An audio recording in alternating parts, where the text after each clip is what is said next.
السلام علیکم ورحمۃ اللہ وبرکاتہ۔ روٹی سیکنے والے مولویوں سے چند سوالات۔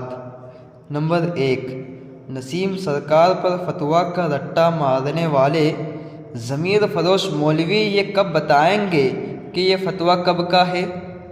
جس سے یہ روٹی سیک گروہ مطلب نکال رہا ہے، ان کے ساتھ بیٹھنا اور کھانا منع۔ نمبر 2، کیا جب سے یہ فتویٰ آیا تب سے تم کھٹملوں کا عمل اس کے مطابق ہے؟ نمبر 3، اگر تم روٹی سیک مولویوں نے اس پر عمل کیا تو ٹھیک، اگر فتویٰ جانتے ہوئے پھر بھی نسیمی جلسوں میں شرکت کی ہے اور نذرانہ بٹورا ہے تو یہ کہاں تک صحیح ہے؟ نمبر 4، جس غلام سرور نعمتی کے متعلق ان کھٹملوں کے پیر مغاں نے حکم سنایا، کیا اس ان پڑھ پیر نے کبھی شرکت نہیں کی؟ اگر نہیں تو دلیل لاؤ، اگر ہاں تو توبہ نامہ اور رجوع کب کرے گا؟ اور اس کے گونگے شیطان معتقدین اس کے اس حرکت پر اپنے پیر سے توبہ کا مطالبہ کب کریں گے؟ نمبر 5، کیا جالسر کے سیمینار سے پہلے ان کے ساتھ بیٹھنا صحیح تھا اور اب غلط ہو گیا؟ اگر اس وقت بھی غلط تھا تو یہ کھٹملیں جو یہاں نہیں بیٹھیں وہاں نہیں بیٹھیں گے، اب اس کا فتنہ لگائے ہوئے اس سے پہلے بیٹھتے تھے، اس کا حکم کب سنائیں گے؟ نمبر 6، یہ جو تصویر کی زبانی تمہاری کہانی دیکھنے کو مل رہی ہے اسے کیا مانا جائے؟ اگر یہ کہہ دیا جائے کہ تم واقعی شریعت پر عمل کرنے والے نہیں ہو بلکہ طبیعت پر عمل کرنے والے ہو، کیوں کر صحیح نہ ہو؟ نمبر 7، ان پڑھ پیر مغاں سے سوال یہ ہے کہ جس نقیب کے متعلق کہا کہ اس نقیب کے ساتھ جلسہ میں شرکت نہیں کروں گا، کیا اس بے عقل پیر کا عمل شروع سے اس پر ہے؟ اگر نہیں تو اچانک سے فتویٰ کیوں یاد آ گیا؟ اگر یاد آنا ٹھیک تو اس سے پہلے جو یہ چپ شیطان نے بھول کر یا جان کر شرکت کی تھی اس پر حکم کیا لگے گا؟ نمبر 8، ان تمام کھٹملوں سے سوال یہ ہے کہ سیمینار سے پہلے نسیم سرکار کے ماننے والے کے یہاں جلسہ پڑھ پڑھ کر خوب نذرانہ لوٹا ہے، یہ ان کے لیے حلال تھا یا حرام؟ اگر جواب ہاں میں ہے تو کیوں؟ اگر جواب نہیں میں ہے تو توبہ نامہ اور تمام کھٹملوں کے جانب سے کب دیکھنے کو ملے گا؟ نمبر 9، برساتی مینڈک کی طرح بھٹک بھٹک کر لوگوں میں فتنہ پھیلانے والے ضمیر فروش مولویوں سے سوال یہ ہے کہ کل تک کھاتے تھے اور جاتے تھے، اچانک تم فتویٰ کا سہارا لے کر اپنے جاہل پیر کی حمایت میں کیوں لگے ہو؟ نمبر 10، ان تصاویر میں نظر آنے والے مولوی انسان ہیں یا جنات یا ان کے ہمشکل اور کوئی مخلوق پہچان کر بتائیں۔ مبسملا وحامدا ومصلیا ومسلما۔ سوشل میڈیا کے ذریعے ایک سوالاتی آڈیو سننے کا اتفاق ہوا۔ سن کر اندازہ ہوا کہ کسی ایسے بچے کے ہاتھ میں سوال نامہ تھما دیا گیا ہے جسے اب تک اردو خوانی کا سلیقہ بھی نہیں آیا ہے۔ علاوہ ازیں جو سوالات پیش کیے گئے ہیں وہ بھی بے بنیاد اور بے دلیل قائم کیے گئے ہیں۔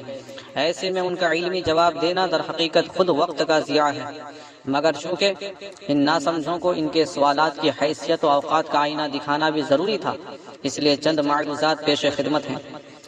اصل بات یہ ہے کہ تصویر کی زبانی اپنی منمانی کہانی سنا کر جواب کا مطالبہ کرنے والوں کے سارے سوالات فرضی بنیادوں پر قائم ہیں، یعنی ویڈیو میں دکھائے گئے تمام جلسوں کو نسیمی جلسہ سمجھنا، حالانکہ حقیقت اس کے برخلاف ہے، اور جب بنیاد ہی فرضی ہو تو اس پر کھڑی کی جانے والی سوالات کی عمارت بھی سراسر خیالی کھچڑی پکانے کے مترادف ہے اور کچھ نہیں۔ سائل کے سوالات کی بنیاد پیش کردہ تمام جلسوں کو نسیمی جلسہ سمجھنا ہے، حالانکہ وہ سب نسیمی جلسے نہیں ہیں۔ ہاں، بعض جلسے نسیمی ہیں لیکن اس میں حضور حبیب ملت شریک نہیں ہوئے، نہ ہی اس نسیمی پوسٹر میں حضرت حبیب ملت کا نام ہے۔ جیسے غوث الورا کانفرنس، وہ ایک نسیمی جلسہ کا پوسٹر ہے لیکن اس میں حضور حبیب ملت کا نام نہیں ہے، اور نہ آپ اس میں شریک ہوئے ہیں، اور جب اس میں حبیب ملت شریک ہی نہیں ہوئے اور نہ ہی اس پوسٹر میں حبیب ملت کا نام ہے، تو پھر اس پوسٹر کو یہاں پیش کیوں کیا گیا؟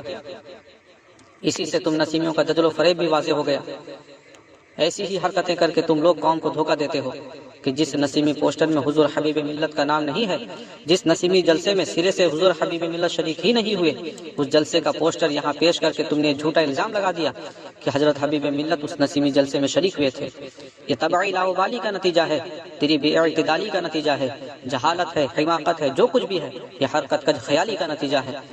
سامعین کرام، جن نسیمی جلسوں کے پوسٹر دکھائے گئے ہیں ان میں حضور حبیب ملت ہرگز نہیں گئے ہیں، اور جن اشتہارات میں حضرت حبیب ملت کا نام ہے اور جن جلسوں میں حضور حبیب ملت گئے ہیں وہ نسیمی جلسے نہیں ہیں بلکہ وہ حبیبی جلسے ہیں، جیسا کہ ان اشتہارات میں درج شدہ ناموں سے ظاہر ہے۔ اور جب جلسہ حبیبیوں کا تھا تو سوال یہ ہونا چاہیے کہ غلام سرور نسیمی اس حبیبی جلسے میں کیوں شریک ہوا تھا، بجائے اس کے ہم سے یہ پوچھا جا رہا ہے کہ جس جلسے میں غلام سرور تھا اس میں حضور حبیب ملت کیوں گئے تھے۔ یہ تو وہی بات ہوئی کہ الٹا چور کوتوال کو ڈانٹے۔ دراصل اب تک ان بے وقوفوں کو یہی نہیں معلوم ہو سکا کہ نسیمی جلسہ کہتے کسے ہیں۔ انہوں نے یہ فرض کر لیا ہے، یہ سمجھ لیا ہے کہ جس محفل میں غلام سرور نعمتی نظر آ جائے وہی نسیمی جلسہ ہے۔ ایسی فہم و سمجھ پر تف ہے، افسوس ہے۔ نیز یہ تمام اشتہارات اور تصویریں اس زمانے کی ہیں جب غلام سرور نعمتی نے اپنی خباثت کا پردہ چاک نہیں کیا تھا اور حبیبی جلسوں کو اپنی روٹی بوٹی سینکنے کا تندور سمجھ رکھا تھا۔ تقریباً 2021 میں اس کی باطنی خباثت کا چہرہ بے نقاب ہوا، تب دنیا نے جانا کہ یہ نعمتی نہیں در حقیقت نسیمی ہے، جس نے صرف مال و زر کے لیے حبیبیت کا لبادہ اوڑھ رکھا تھا۔ اس کی خباثت کے ظاہر ہو جانے کے بعد حضور حبیب ملت سے اس کے متعلق حکم دریافت کیا گیا تو آپ نے بلا توقف اس کے بائیکاٹ کا حکم ارشاد فرما دیا۔ حضور حبیب ملت کی اس حق گوئی نے ایوان باطل میں زلزلہ برپا کر دیا اور کتنے شیر کہلانے والے بھیڑیوں کی حقیقت ایک جھٹکے میں قوم کے سامنے آ گئی۔ حبیب ملت کو گونگا کہنے والے جب ایک حبیبی کے ایک کلمے کا زخم سہار نہیں سکتے تو تمام حبیبیوں کے پورے کلام کی مار کہاں برداشت کر سکیں گے۔ لہٰذا ہماری خاموشی کو مخالفین اپنی عافیت سمجھیں، اپنی جیت سمجھنے کی حماقت نہ کریں۔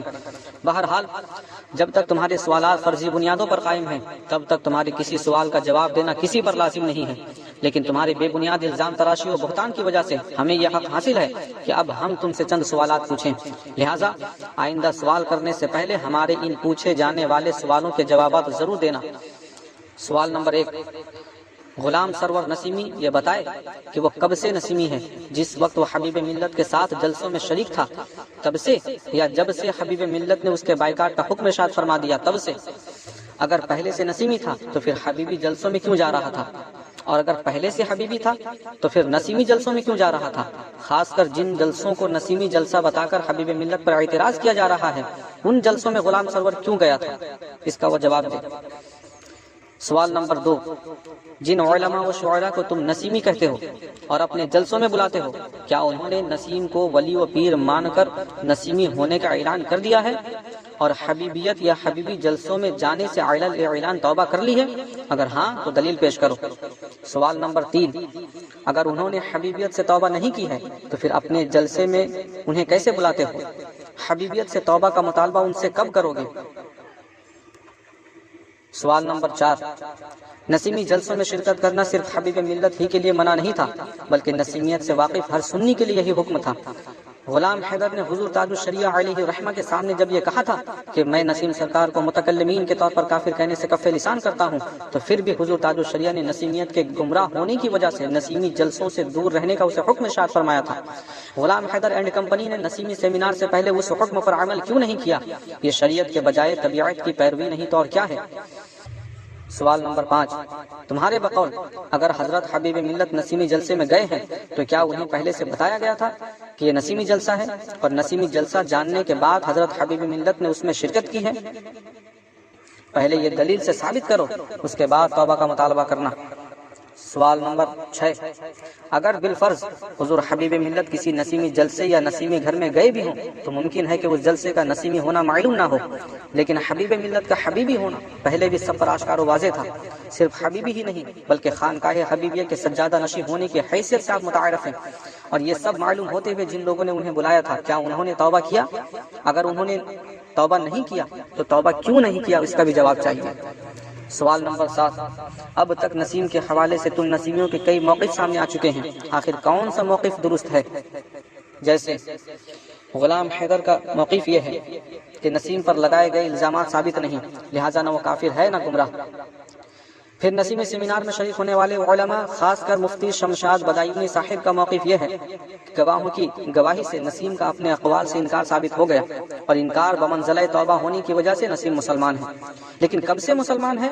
انکار کے وقت سے یا نسیمی سیمینار کے بعد سے؟ بدایونی صاحب اب تک یہ بتانے سے قاصر ہے۔ مفتی مطیع الرحمان کا موقف یہ ہے، نسیم پر نہ حکم کفر تھا نہ ہے۔